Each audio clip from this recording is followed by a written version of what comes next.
오늘 하나님이 준비하신다라는 제목으로 창세기 22장으로 하나님 말씀 증거하겠습니다. 하나님께서 아브라함에게 100세에 이삭을 낳는다고 말씀하셨고, 아브라함은 이 약속에 대해서 불신앙의 웃음을 지었습니다. 그러나 하나님께서 약속을 그대로 이루셨을 때 그 불신앙의 웃음은 반대로 신뢰의 웃음, 언약 성취의 기쁨을 드러내는 웃음이 되었습니다. 하나님은 이삭이 언약의 상속자가 될 것이라고 말씀하셨고, 창세기 22장 18절에서는 내 씨로 말미암아 천하 만민이 복을 받으리니 라는 말씀을 또다시 주셨습니다. 그래서 아브라함은 아들 이삭을 보면서 장차 모든 민족에게 복을 가져다 줄 오실 이 구속자의 탄생을 내다봤습니다.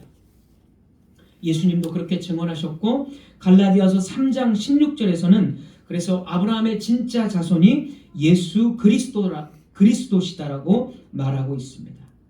그래서 1세기 예수 그리스도가 이 땅에 오셨을 때 하나님의 백성들은 예수님 안에서 하나님의 언약이 완전히 성취되었음을 보고 기뻐하며 찬송했습니다.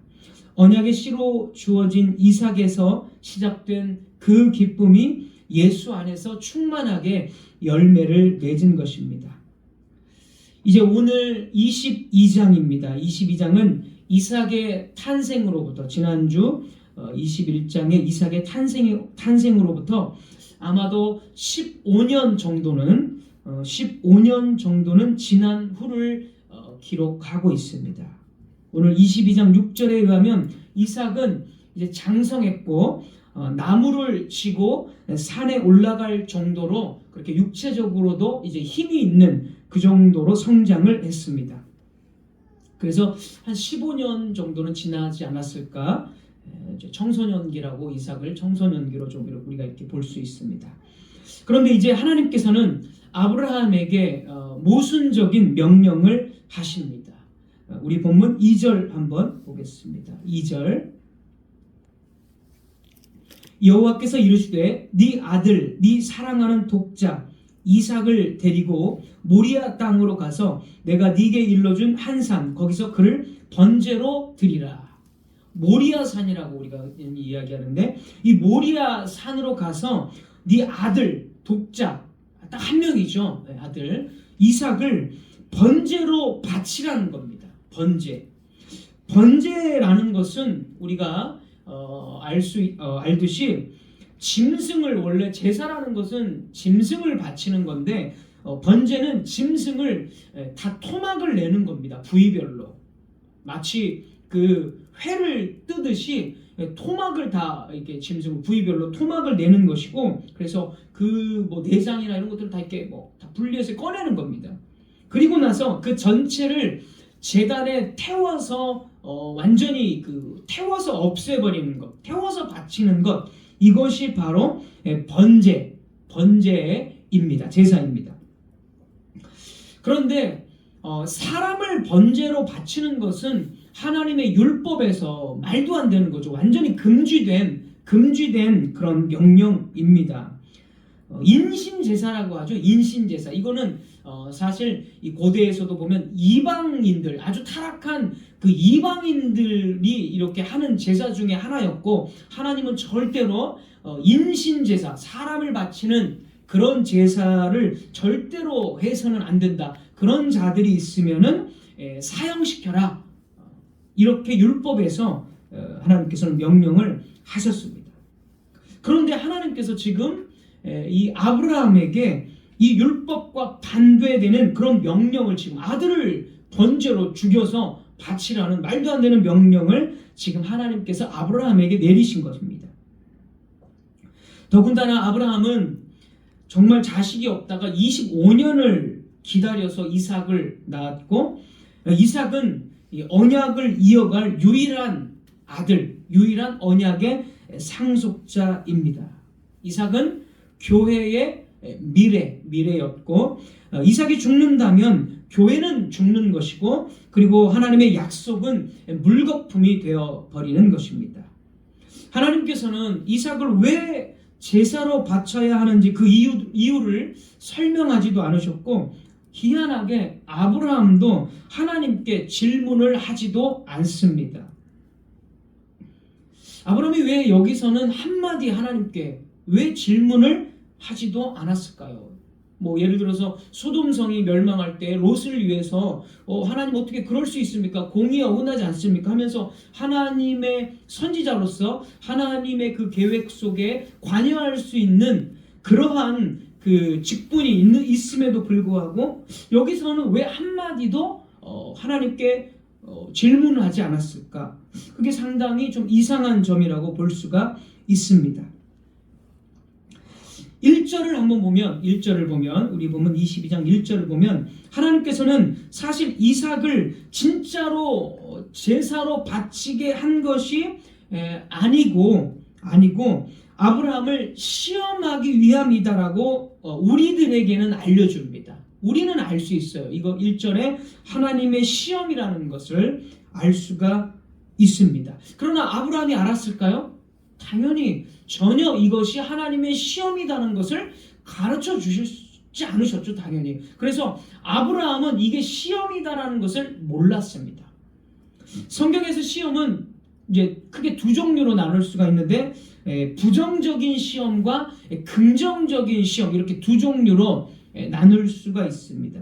이 부정적인 시험은 주로 이 사탄이 사람을 시험할 때 하는 시험, 이때는 이 시험을 보통 이제 유혹이라고 번역을 합니다. 유혹.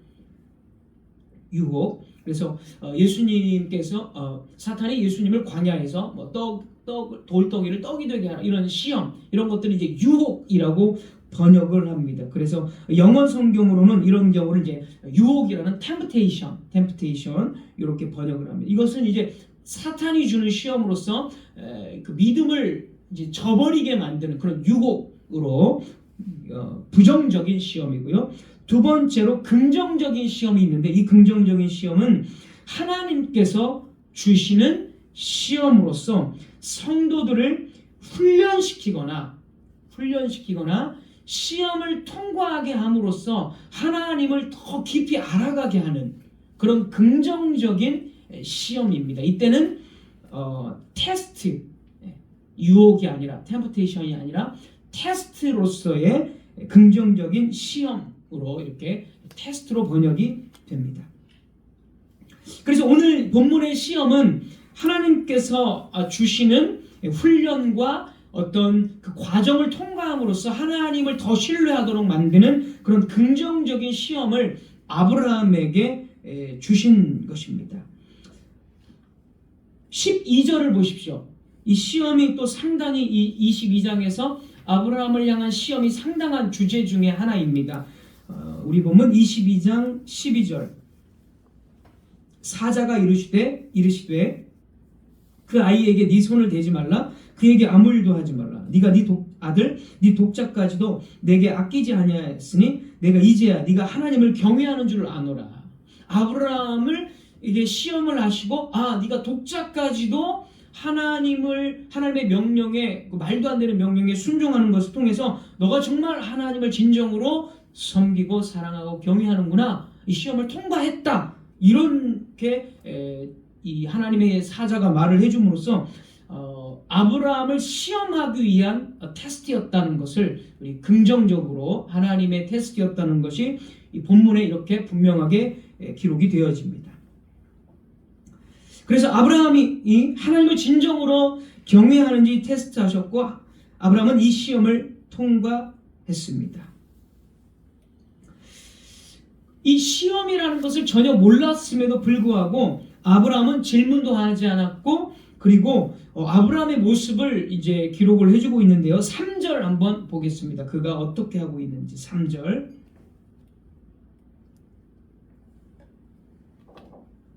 아브라함이 아침에 일찍이 일어나 나귀의 안장을 지우고 두 종과 그의 아들 이삭을 데리고 번제에 쓸 나무를 쪼개어 가지고 떠나 하나님이 자기에게 일러주신 곳으로 가더니, 이 3절 9절 이 3절의 이 말씀의 특징은 아브라함의 행동을 이 묘사하는 동사들을 쓰고 있는데요. 그 행동을 묘사하는 동사들을 연달아 쓰고 있다는 것입니다. 보십시오. 아침 일찍 일어났다. 안장을 지운다. 이삭을 데리고 그리고 가지고 떠나. 일러 주신 곳으로 또 간다. 동사들을 연속적으로 표현해주고 있어요. 연달아 쓰면서 지금 아브라함의 행동이 한마디 불평과 한마디 질문도 하지 않고 하나님의 명령에 그가 아주 신속하게 준비하고 움직이고 있는 모습들을, 이 동사들을 연달아 쓰면서 지금 이 성경 기자가 하나님의 영감에 의해서 지금 그렇게 보여주고 있다는 것입니다. 그러니까 신속하게 자기 아들을 죽여서 지금 제사로 바치려고 하는 이 아브라함의 모습을 보여줍니다. 게다가 우리는 이 아브라함의 이 신속한 행동이 맹목적인 태도가 아니라 분명한 방향과 어떤 그 목적을 가지고 있었다는 것을 성경이 아주 분명하게 중요하게 드러내주고 있습니다. 우리 본문 7절 끝부분 한번 보겠습니다. 7절 끝부분, 이삭이 이르되, 이 부분 한번 보십시오. 7절 끝부분, 이삭이 이르되 불과 나무는 있거니와 번제할 어린 양은 어디 있나이까. 보니까 제사에 바칠 어린 양이 없어요. 그러니까 아들이 올라가다가 양이 어디 있습니까? 이걸 질문한 거예요. 이 질문은 자식을 죽여서 번제로 바쳐야 하는 이 아버지로서의 아브라함의 가슴을 후벼 파는 그런 질문이었을 것입니다. 하지만 아브라함의 대답을 보십시오. 8절입니다. 이삭의 질문에 대한 아브라함의 대답 8절. 아브라함이 이르되 내 아들아, 번제할 어린 양은 하나님이 자기를 위하여 친히 준비하시리라. 하나님이 친히 준비하실 것이다. 이 말이 정말 놀라운 말입니다. 이 말에서 아브라함의 신앙의 모든 것이 정말 절정으로 어떤 신앙의 수준이라고 굳이 표현할 말이 없어서 제가 수준이라고 표현하는데, 아브라함의 신앙의 절정의 말이라고 봅니다. 왜냐하면 아브라함의, 지금 제가 아까 3절에서 말씀드린 대로 정말 신속하게 아브라함은 준비하고 딱딱딱딱 지금 명령에 순종하면서 제사로 바치려고 합니다. 그런데 그 순종은 아무 생각 없는 맹목적인, 어쨌든 순종만 하면 되지. 오늘날 그러잖아요. 사람들이 복음주의 교회에서 이렇게 하십시오. 예를 들어서 성전을 건축합시다 하면 그게 하나님 뜻이래. 맹목적으로 다 순종하잖아요. 그런 순종과 완전히 차원이 다르다는 거예요. 그런 맹목적인 순종이 솔직히 그 교인들 사이에 얼마나 많습니까? 전도 200명 합시다 하면 전도는 하나님 뜻이니까 무조건 해야지. 어떤 것을 통해서라도 200명 하자. 그냥 맹목적으로 순종한단 말이에요. 많은 교인들. 그런 차원의 순종이 아니라 자기의 행동이 무엇을 향해 있는지, 이 말 한마디에 무엇을 믿고 있는지, 무엇을 믿음으로써 순종하고 있는지가 단번에 드러나는 거예요. 지금. 그러니까 아브라함의 이 순종은 내가 무엇을 하겠다가 아니라 하나님이 무엇을 하실 것이다라는 그 방향을 정확하게 짚고 지금 순종하고 있다는 것입니다. 즉 다시 말하면 내가 아들을 드리겠다 해서 끝나는 것이 아니에요. 그 순종 자체, 내가 이걸 하겠다 여기서 끝나는 것이 아니라, 이렇게 내가 순종을 하지만 이 방향 속에서 하나님이 준비하실 것이다로 나아가는 순종. 이게 정말 정확한 순종이고 무엇을 믿고 있는지가 정확하게 드러난 것입니다. 이게 정말 우리에게 필요합니다. 우리가 믿는 방향이 무엇인지를 규정하고 그 길로 가는 거지, 믿는 거는 둘째치고 하라고 하니까 해야지, 나오라고 하니까 교회 나와야지. 완전히 다른 차원이죠. 우리가 과거에 잘못된 교회에 있다가 정말 바른 복음, 바른 방향 가운데 우리가 그것을 정확하게 알고 지금 신앙생활 하는 것, 다 이런 것과 똑같습니다. 아주 중요한 거죠. 아브라함은 이 하나님이 친히 준비하실 것이다라는 이 대답 속에 그가 맹목적인 순종이 아니라 정말 이제는, 과거에는 그 애굽 여인을 통해서 이스마엘도 낳고, 과거에는 웃으면서 아이 그게 말이 됩니까? 이렇게 불신앙의 웃음을 지었지만, 오랜 시간 연단을 통해서 하나님이 누구시고 하나님이 무엇을 하실 것인지를 정확하게 알고 그 방향을 믿고 나아가는 순종이었죠. 순종이었습니다. 그러면 어떻게 아브라함이 어떻게 이러한 그 순종을, 정확한 방향을 가지고 순종을 할 수 있었을까? 그 이유가 우리는 오늘 본문과 이제 신약 성경에서 그 이유를 찾을 수가 있습니다. 히브리서 11장 19절에 히브리서 기자는 아브라함이 왜 자식을 죽이면서까지, 죽이는 데까지 나아가는 순종을 할 수 있었을까를 히브리서 11장 19절에서 분명하게 보여줍니다. 히브리서 11장 19절 제가 읽겠습니다. 그가 이제 아브라함입니다. 그가 하나님이 능히 이삭을 죽은 자 가운데서 다시 살리실 줄로 생각한지라 비유컨대 그를 죽은 자 가운데서 도로 받은 것입니다. 아브라함은 이삭이 언약의 유일한 상속자고 모든 민족에게 복을 줄 그런 그 모형이고 그 유일한 상속자라는 것을 알고 있었습니다. 그래서 하나님께서 반드시 이 아들을, 이삭을 통해서 큰 민족을 이루고 모든 민족이 복을 주시겠다라고 맹세를 하셨다면, 맹세를 하셨잖아요. 하나님께서 이미 그 자식 이삭을 통해서 하시겠다고 이렇게 맹세를 하셨다면, 설령 이 번제에서 이삭을 죽인다고 해도 하나님은 그 약속을 지키실 것이라는 것을 믿었어요. 어떻게 믿었어요? 죽은 자를 살리실 것이다. 히브리서 기자가 그렇게 증언해주고 있어요. 아브라함의 믿음을. 이 유일한 아들은 이삭밖에 없는데 이삭이 죽는다 해도 하나님은 하실 거야. 살리시겠지. 뭔가 하나님이 준비하시겠지. 살리시고 준비하실 것이다. 이 믿음을 갖고 있었다는 거예요. 히브리서 기자에 의하면. 그래서 죽인다 해도 다시금 살리시는 하나님이심을 믿었습니다. 즉 죽음조차도 약속을 막을 수 없다는 하나님에 대한 신뢰, 부활을 믿는, 다시 살리시는 전능하신 하나님을 믿는 믿음의 행위였습니다. 그래서 이제 우리 본문 5절을 한번 보십시오. 우리 본문 5절, 창세기 22장 5절. 이에 아브라함이 종들에게 이르되 너희는 나귀와 함께 여기서 기다리라. 내가 아이와 함께 저기 가서 예배하고 우리가 너희에게로 돌아오리라 하고, 종들에게는 너희 여기서 기다려라. 그리고 돌아올 때는 자기 혼자 돌아와야 되거든요. 사실은 왜냐하면 이삭은 죽여서 번제로 바쳤으니까 자기 혼자 돌아와야 되는데 자기 혼자 돌아오지 않고 우리가 돌아오리라. 살리실 것을 믿었습니다. 이미. 그래서 그렇게 5절에서 말한 것입니다. 그래서 창세기 22장은 아브라함의 믿음과 순종의 절정이라고 할 수가 있습니다. 오랜 시간 동안 어떤 그 하나님의 그 말씀에 대해서 훈련받고 또 기다리도록 만들고 하면서 아브라함이 이제 믿음의 절정의 사람이 되었다는 것을 22장에서 보여주고 있다는 거죠.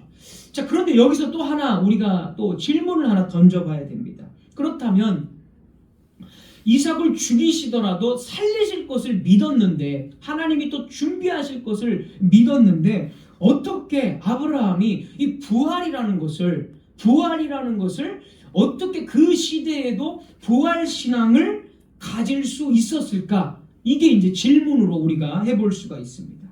그건 역시 우리는 성경에서 그 답을 찾을 수가 있습니다. 그 이전에 21장에서 100세가 되었을 때 아브라함의 상태는 죽음의 상태였고 사라의 태도 죽은 태와 같았다라고 로마서 4장 19절에서 말합니다. 지난주에 살펴봤지만 한 번 더 제가 읽어 드리겠습니다. 로마서 4장 19절. 그가 100세나 되어 자기 몸이 죽은 것 같고 사라의 태가 죽은 것 같음을 알고도 믿음이 약하여지지 아니하고, 아브라함과 사라 둘 다 자녀를 낳을 수 없는 죽은 자와 같은 상태인데 100세에 아들이 태어났습니다. 그러니까 죽음의 자리에서 생명이 태어나는 것을 아브라함은 그 눈으로 보고 그러니까 그 눈으로 보고 이삭을 아는 거예요. 그러니까 그는 이미 100세 때에 죽음 가운데서도 살리시는 하나님을 경험했던 것입니다. 죽은 몸에서 이삭을 주신 하나님이시라면 이삭을 내가 번제로 바칠지라도 하나님은 다시 살리실 수 있다. 그러한 부활의 하나님을 믿었던 거죠. 그래서 아브라함은 22장에서 묘사하는 아브라함은 단 한마디 질문도 하지 않고 그토록 신속하게 동사들을 나열하면서 아브라함이 신속하게 그렇게 순종할 수 있었던 것입니다. 죽은 자도 살리실 것이라는 하나님의 그 신실하심을 믿었기 때문에 그것을 근거로 해서 그는 순종을 했던 것입니다. 그리고 실제로 히브리서의 증언에 의하면 아브라함은 상징적으로 이 아들을 죽었다가 다시 돌려받았습니다. 히브리서 11장 19절을 제가 다시 한번 보겠습니다. 비유컨대 중간에 보면 히브리서 11장 19절, 그가 하나님이 능히 이삭을 죽은 자 가운데서 다시 살리실 줄로 생각한지라. 비유컨대 그를 죽은 자 가운데서 도로 받은 것이니라. 비유컨대 이 말은 모형적으로 또는 상징적으로 이 말입니다. 상징적으로 이삭이 진짜 죽은 것은 아니지만 상징적으로 네 아들은 죽었다가 하나님께 다시 돌려받은 것이다. 지금 그렇게 말하는 거예요, 히브리서 기자가.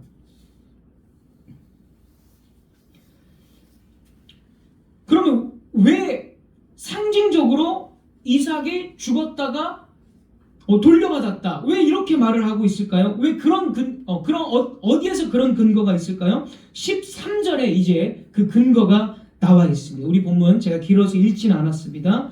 창세기 22장 13절입니다. 22장 13절. 아브라함이 눈을 들어 살펴본즉 한 순양이 뒤에 있는데 뿔이 수풀에 걸려 있는지라. 아브라함이 가서 그 순양을 가져다가 아들을 대신하여 번제로 드렸더라. 수풀에 이 뿔이 걸려가지고 이제 움직이지 못하는 양이 있었고 그 양을 이삭 대신에 번제로 바쳤습니다. 그리고 그 양이 뭐예요? 하나님이 친히 준비하신 양입니다. 14절 한번 보겠습니다. 14절, 창세기 22장 14절. 아브라함이 그 땅 이름을 여호와 이레는 하나님이 준비하신다, 이런 뜻이죠. 히브리어로 하나님이 준비하신다. 여호와 이레라 하였으므로 오늘날까지 사람들이 이르기를 여호와의 산에서 준비되리라 하더라. 사람들이 그 모세 시대에도, 이게 모세를 통해서 기록됐으니까 그 시대에도 하나님의 산에서 하나님이 준비하신다, 그것을 마치 입버릇처럼 그 하나님의 준비하심을 믿고 사용한다는 것입니다. 그러니까 이삭은 어떻게 죽었다가 살아났습니까? 상징적으로 하나님이 준비하신 양이 대신 죽었기 때문에 상징적으로 죽었다가 살아난 것입니다. 이삭의 부활은 뭐에 근거한 겁니까? 대신해서 죽은 양 위에, 그 양 위에 이삭의 죽음과 부활이 근거한 것입니다. 하나님께서는 아브라함 언약의 상속자로 이삭을 주셨고 이삭은 다시 또 야곱을 낳습니다. 야곱도 그리고 결혼해서 자식을 낳고 야곱의 아들들, 12아들들, 물론 이제 요셉의 그 아들들도 이제 포함이 되지만 이 야곱의 12아들들은 번성해서 언약 백성 이스라엘을 이루게 됩니다. 이제 국가 이스라엘로 이 번성을 하게 됩니다. 그런데 흥미로운 사실은 이삭이 어린 양의 죽음 때문에 그가 새로운 생명, 즉 부활의 생명을 얻은 것처럼 이제 이삭의 후손들인 이스라엘 백성들 전체도 그 생명이 어린 양의 희생 위에 세워집니다. 우리가 잘 알듯이 이스라엘 백성들은 애굽에 종노릇합니다. 종노릇하고 이제 출애굽을 하기 위해서 그 밤이 되었을 때 죽음의 사자가 모든 이스라엘뿐만이 아니라 애굽의 모든 장자들을 다 죽이려고 합니다.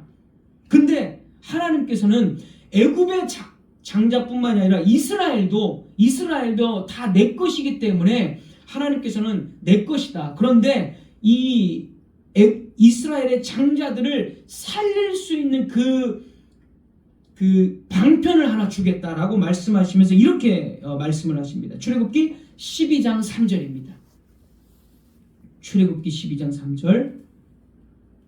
너희는 이스라엘 온 회중에게 말하여 이르라. 이달 열흘에 너희 각자가 어린 양을 잡을지니. 이스라엘의 아들들, 장자 아들이 살려면 어린 양을 잡으라는 거예요. 죽지 않으려면. 출애굽기 12장 3절에 그렇게 있고요. 이어지는 13절 보겠습니다. 출애굽기 12장 13절. 내가 애굽 땅을 칠 때에 그 피가 너희가 사는 집에 있어서 너희를 위하여 표적이 될지라. 내가 피를 볼 때에 너희를 넘어가리니 재앙이 너희에게 내려 멸하지 아니하리라. 어린 양을 잡아서 그 피를 그 문 사방에 바르면 이스라엘 백성들은 죽지 않는다는 거예요. 그 집에는 재앙이 임하지 않고 넘어간다는 겁니다. 그래서 죽음의 천사가 그 6월절에 그 밤에 임했을 때 어린 양을 잡아서 그 피를 문 사방에 바른 이스라엘 가정의 아들은 죽지 않았습니다. 그 생명이 원래는 죽음에 임하는 존재들인데 다시 사는 그러한 생명을 얻게 됐어요. 무엇 때문에? 바로 어린 양의 피 때문에. 그리고 이와 같은 복음은 이스라엘 백성들에게 계속 가르쳐졌습니다. 너희들의 생명은 피의 값으로 사는 것이다. 민수기 28장 3절 4절입니다.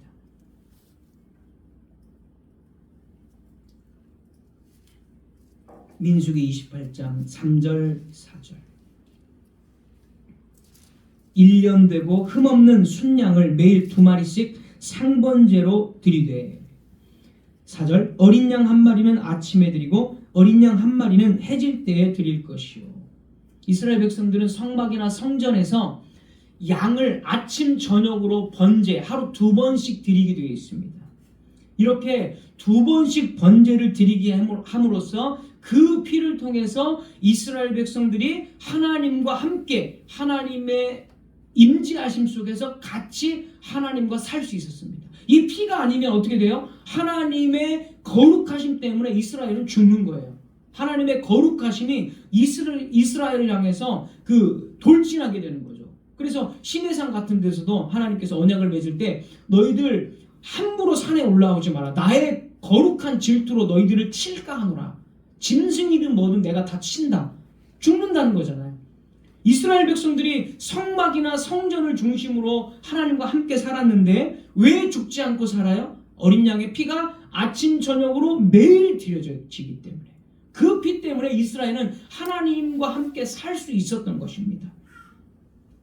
죽음 가운데 있는 존재가 다시 살 수 있는 것, 생명을 부여받아서 사는 것, 이것은 오직 어린 양의 피 때문이라는 복음을 이미 율법이 있기도 전에 이미 아브라함 시대 그 이전에도 사실 노아 때도 제가 옛날에 설교하면서 말씀드렸죠. 그 피 때문에 어린 양의 피 때문이라는 것을 이 복음을 창세기부터 계속해서 가르쳐 주고 있었던 것입니다. 그리고 이 신약 성경은 이제 그 어린 양이 누구를 가리키는지를 정확하게 수없이 반복해서 보여줍니다. 대표적으로 제가 두 가지만 말씀드리면 요한복음 1장 29절, 요한복음 1장 29절, 아주 유명한 구절들이니까 여러분 읽고만 넘어가겠습니다. 요한이 예수께서 자기에게 나아오심을 보고 이르되 보라 세상 죄를 지고 가는 하나님의 어린 양이로다. 하나님의 어린 양, 구약의 모든 양들을 성취하시는 번제로 드려지는 예수 그리스도를 어린 양이라고 요한이 말하죠. 베드로전서 1장 18절 19절, 베드로전서 1장 18절 19절, 너희가 알거니와 너희 조상이 물려준 헛된 행실에서 대속함을 받은 것은 은이나 금같이 없어질 것으로 된 것이 아니요 19절, 오직 흠없고 점없는 어린 양 같은 그리스도의 보배로운 피로 된 것이니라. 어린 양 예수 그리스도의 피로 된 것이다. 주 예수님께서는 구약 성경에 어린 양이 가리키는 실체로서 십자가의 제단에, 십자가의 번제로 올려지십니다. 죽음 가운데 있는 우리를 살리시기 위해서 모든 피 흘려 죽은 어린 양의 성취로서 주님께서는 그 십자가에서 자신의 모든 피를 다 쏟으시는 것입니다. 아버지 하나님께서는 아들 예수님을 아브라함과 같이 상징적으로만, 이삭과 같이 상징적으로만 죽이셨을까요? 그렇지 않습니다. 이삭을 향한 아브라함의 칼은 멈췄지만 십자가에서 하나님의 칼은 멈추지 않았습니다. 하나님은 아들 예수님을 실제로 죽이셔야만 했습니다.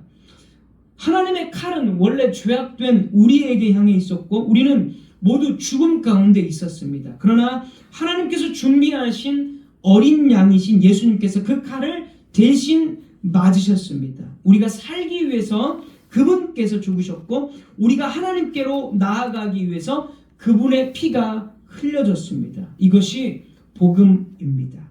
죽을 수밖에 없는 죄인이 하나님이 준비하신 어린 양의 피로 살아나는 것, 이삭이 돌려받은 생명, 애굽에서 죽음의 밤을 통과한 생명, 그리고 오늘 우리가 누리는 생명까지, 구원은 언제나 이 예수 그리스도의 피 위에 세워졌습니다. 이 복음의 빛 안에서 다시 창세기 22장을 이 복음의 빛 안에서 다시 바라볼 때 우리는 창세기 22장은 하나님의 준비하심과 그리고 죽음의 문턱에서도 하나님을 신뢰하는, 복음을 신뢰하는 아브라함의 믿음이 너무나도 아름답게 어우러져 있다는 것을 발견할 수 있습니다. 하나님은 복음, 즉 어린 양을 준비하셨습니다. 아브라함은 아들을 데리고 산에 오르면서도 자신이 결론을 쥐고 있다고 생각하지 않았고 오직 하나님이 준비하신다라고 고백했습니다. 그렇게 그는 시험에 통과했고 그 뒤에, 이 시험을 통과한 뒤에 다시금 약속을 재확인 받았습니다. 22장 그 뒷부분을 보면 다시금 놀라운 약속을 하나님이 또 해 주십니다. 아브라함은 아들을 잃을 각오를 한 사람이 아니라, 잃을 각오를 한 사람이 아니죠. 오히려 아들을 다시 살리시고 또한 준비하심을 믿는 하나님의 사람이었던 것입니다. 놀라운 믿음입니다.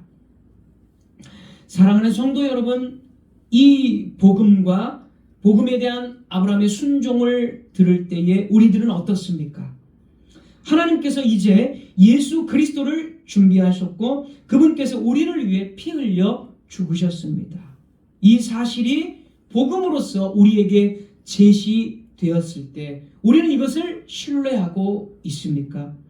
우리가 하나님께 무엇을 준비해 드리는 것이 먼저가 아닙니다. 이미 준비하신 하나님의 어린 양, 하나님의 복음 위에 우리의 생명과 삶을 맡기는 것이 먼저입니다. 하나님께서는 예수 그리스도를 준비하셨고 그분께서 실제로 우리를 위해 피 흘려 죽으셨다라는 이 사실을 믿는다는 것, 이것이 우리에게 어떤 의미가 있습니까? 이것이 우리의 삶의 방향, 우리의 전 존재의 방향을 정확하게 지금 규정하고 있습니까? 많은 그리스도인들에게 있어서 그리스도의 피는 하나의 신조나 그냥 이념에 불과한 것 같습니다. 그리스도께서 실제로 피 흘려 죽으셨고 그 피가 지금도 우리를 살리고 있다는 사실은 그냥 고백 속에서만 남아있을 뿐 현실에 확신이 되지 못하는 경우가 많습니다. 그래서 우리는 주님이 실제하시며 역사하신다라고 말은 하면서도 우리의 생명과 내일과 안전이 그리스도의 피 위에만 세워져 있다는 그 사실을 삶 속에서는 적용하거나 그것을 삶 속에서 붙들고 살고 있지는 않는 것 같습니다. 그래서 사람들은 늘 계산부터 합니다. 하나님이 준비하지 않으셔도 살아갈 수 있는 길을 마련해 놓고 내가 준비한 것을 먼저 의지하고 하나님이 준비하신다는 것은 그냥 마지막 선택지로 남겨둡니다. 그래서 많은 그리스도인들이 기독교의 진리, 이 성경의 진리를 부정하지는 않지만 그러니까 믿는다라고는 말하지만 사실은 삶이나 그 행동을 보면 진리가 없어도 살아가는 데는 아무 문제가 없도록 자신의 생활을 조절하는 데에 매우 능숙해졌습니다. 아주 티 안 나게 능숙해졌습니다. 우리는 하나님의 도우심을 구한다고 말하지만 실상은 그리스도의 피가 아니어도 잘 살 수 있도록 삶을 이미 그 삶의 구조를 다 조절해 놓습니다. 그런 모습이 우리에게 너무나 많은 것 같습니다. 성도 여러분, 우리의 본질은 말이 아니라 행동으로 믿는 바가 무엇인지 그 방향과 행동으로 나타납니다. 우리가 위기의 순간마다 붙드는 것이 그리스도의 피가 아니라 다른 안전장치라면 우리가 준비한 것이라면 우리는 그 피를 신뢰한다라고 말할 수 없습니다. 형식적인 신앙은 언제나 어린 양의 피 외에 다른 피난처를 마련해 둡니다. 하나님께서 실패하실 수 있다고 생각하고 경우를 대비해서 빠져나갈 길을 마련해 둡니다. 그러나 참된 믿음, 올바른 신앙은 단 하나의 근거, 곧 하나님께서 이미 준비하신 그리스도만을 붙잡는 것입니다. 그리스도가 아니라면 우리는 전적으로 실패한 자라는 사실을 받아들이는 것, 그것이 참된 믿음입니다. 오늘날 교회에는 신앙의 언어를 알고 고백을 반복하는 사람들은 넘쳐나지만 하나님께서 준비하신 것을 전적으로 붙들고 있는 그리스도인은 조금 드문 것 같습니다. 형식은 남아있으되 신뢰는 빠져있고 고백은 있지만 결론을 하나님께 맡기는 믿음은 찾아보기 어려운 것 같습니다. 그렇게 지금 우리에게 필요한 것은 종교적 활동을 하는 종교인이 아니라 하나님을 전적으로 신뢰하는 참된 그리스도인입니다. 왜냐하면 하나님을 전적으로 신뢰하지 않는 교회는 결정적인 순간에 아무런 힘도 갖지 못하기 때문입니다. 사랑하는 여러분, 참으로 하나님 이외에는 그 어떤 것도 소용이 없는 때가 언젠가는 우리 각자에게 닥칠 것입니다.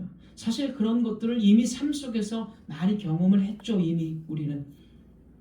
그리고 분명히 어쨌든 그 어떤 것도 소용이 없는 때가 우리 각자에게 닥칠 것입니다.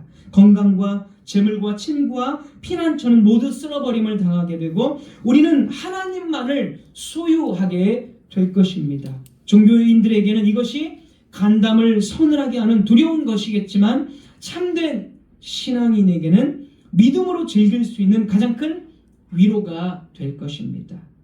그리고 그 모든 과정이 하나님께서 허락하신 시험이었고 그 시험을 통과한 후에 하나님께서 마련하신 길을 붙드는 것이 정말 정확하고 참된 판단이었다는 것을 참된 신앙인들은 알게 될 것입니다.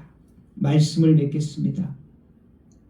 사람이 이 땅 위에 창조된 이후로 하나님께서 자기를 의지하는 자를 의지하는 단 한 사람의 남자나 단 한 사람의 여자의 기대를 저버린 적은 단연코 없었습니다. 하나님은 언제나 당신의 백성이 막다른 자리에 서 있을 때 미리 준비하신 길을 드러내셨습니다. 모리아 산에서는 순양을 준비하셨으며 출애굽의 밤에는 어린 양을 준비하셨습니다. 그리고 마침내 때가 참에 우리를 위해 주 예수 그리스도를 준비해 주셨습니다. 그분은 우연히 오신 분이 아니라 창세전부터 하나님께서 준비하신 어린 양이십니다. 하나님께서 오늘날 우리의 삶을 준비하십니까? 그렇습니다. 여전히 지금도 우리의 삶을 준비하시는 하나님, 여호와 이레의 하나님이십니다. 우리의 길 정말 하나님의 준비하심을 믿고 더 담대하게 오늘과 내일과 앞으로도 영원히 담대히 여러분의 갈 길을 주님과 함께 걸어가는 저와 여러분 모두가 되기를 주님의 이름으로 부탁드립니다. 기도하겠습니다.